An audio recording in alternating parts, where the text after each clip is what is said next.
Hey guys, we're back with some more Dokkan content, day 2 of this, but today I want to talk about something, I don't want to say negative, but I kind of want to question the decisions that Dokkan has been making in 2023. Now, like you guys have seen from the title, let's talk about Dokkan this year.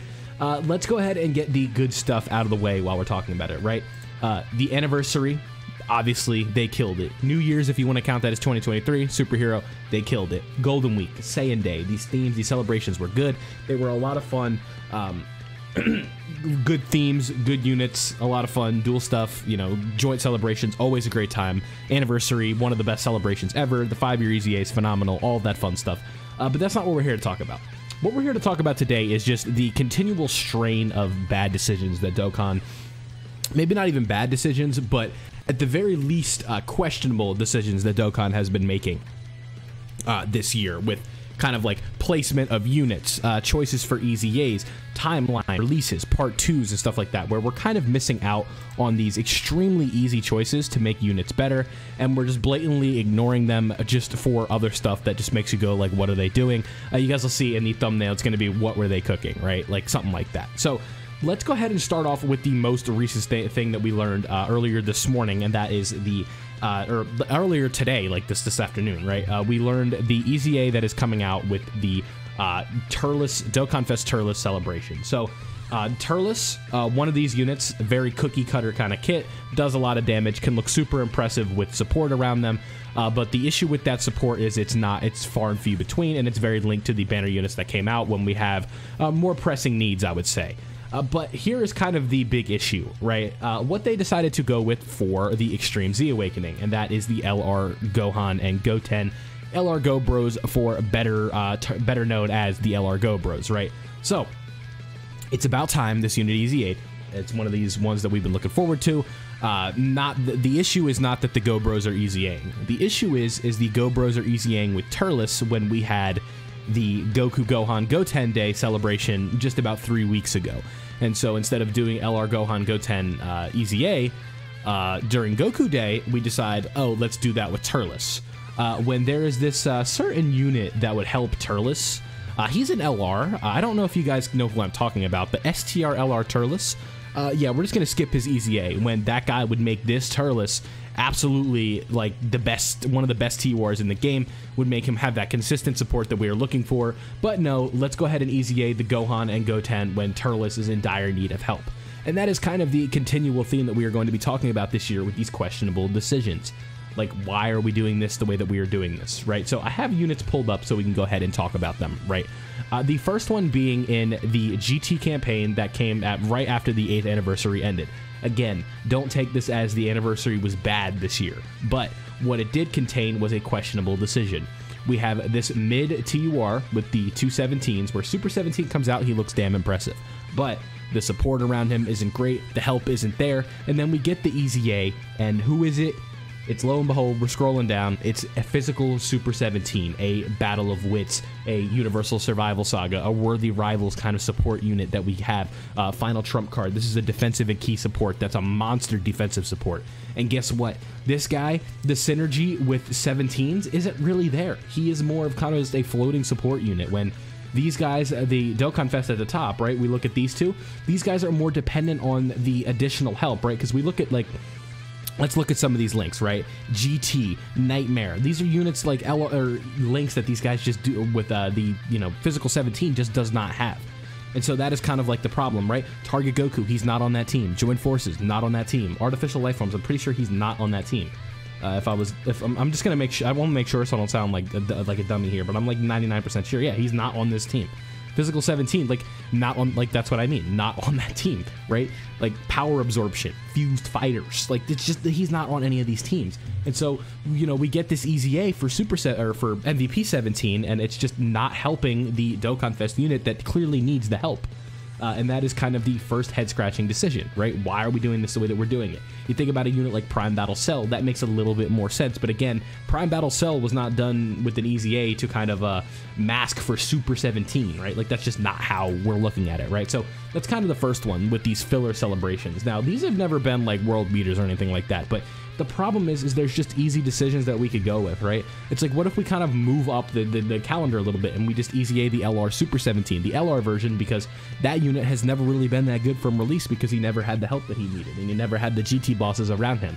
This is like the quintessential GT bosses unit that was like designed for Super 17. When you think about like units that you could use alongside him, we obviously have the AGL Super 17 who can be used still, but we get the LR one on track with an easy A, and then all of a sudden this guy is just an absolute monster, right?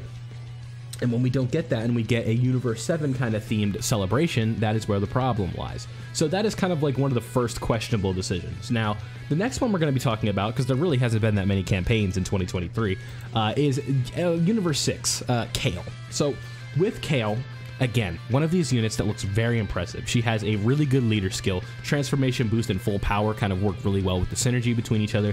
She has an okay link set with Saiyan lineage prepared for battle. We got Tournament of Power, which does have a lot of good units.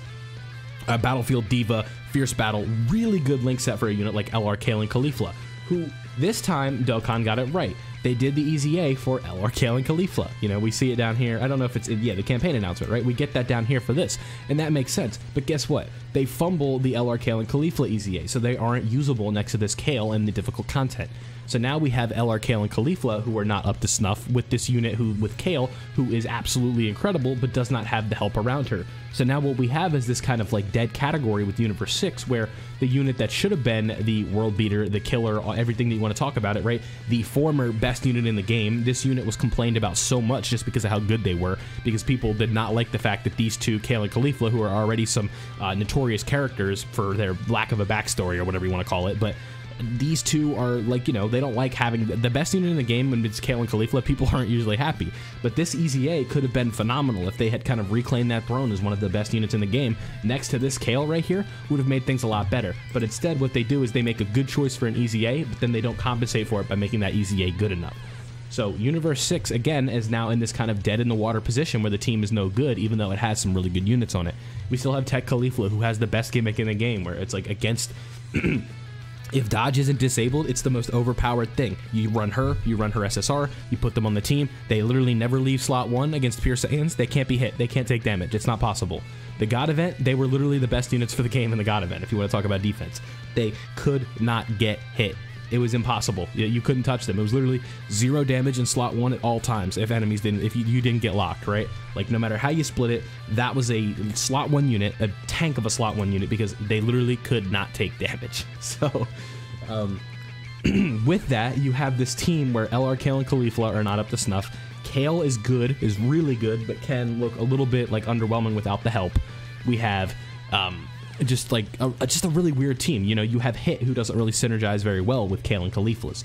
So it's like one of these really weird things, right? Where it's like where you could have easy A'd somebody else, or maybe not even easy A'd somebody else, but made this a better easy A, then all of a sudden Universe 6 is that relevant team that you want it to be.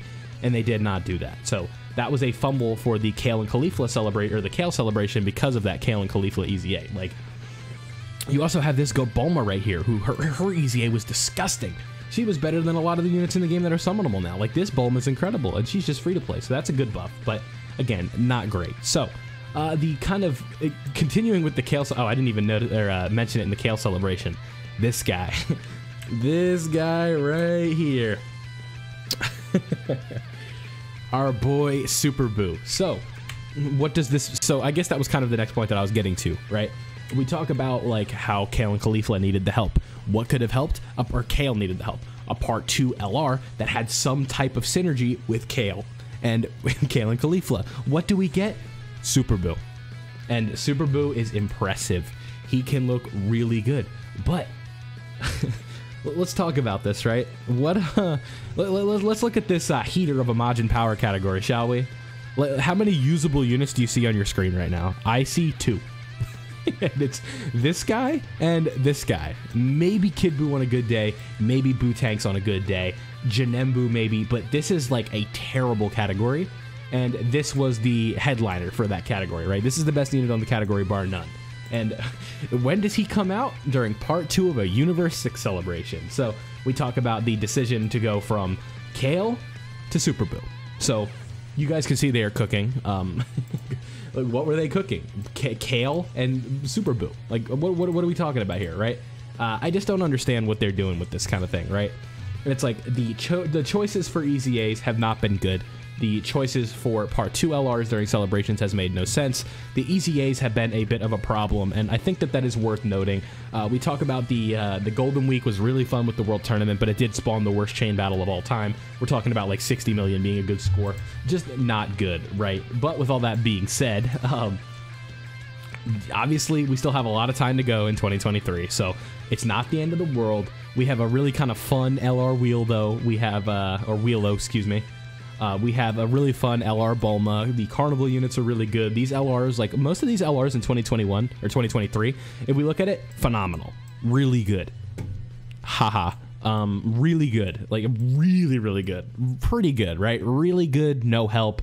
Best LR in the game, probably. And then a really fun free-to-play LR, right? And then if you want to count these two, I think Piccolo, I still probably believe is the best unit in the game because of this bad boy right here, sealing super attacks.